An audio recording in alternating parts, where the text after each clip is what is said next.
మనకు పత్రిక చెప్తారు కదా, నీలో ఏ దోషం ఉంటే, ఏ లోపం ఉంటే అదే నువ్వు ఇతరులకు చేస్తూ ఉంటావు. అంచేత నిన్ను నువ్వు ముందు సరి చేసుకో.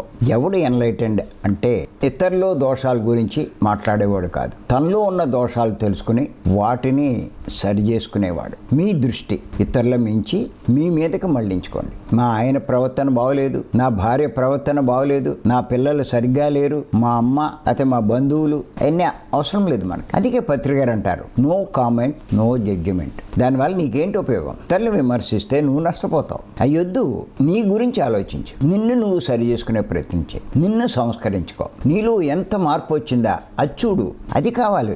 వాడు గొప్పవాడు, అదే చేయమంటారు. అసలు మనలో ఇన్ని లోపాలు పెట్టుకుని ఇతరుల గురించి మాట్లాడడం ఎంత అవివేకం. మనం ఏదో పరిశుద్ధులైనట్టు, వాడే పనికిరానోడైనట్టు భావిస్తూ పొంగిపోవడమే కానీ నీ వైపుకి నీకు చూసుకుంటే నీలో ఎన్ని లోపాలు ఉన్నాయో అర్థమవుతుంది.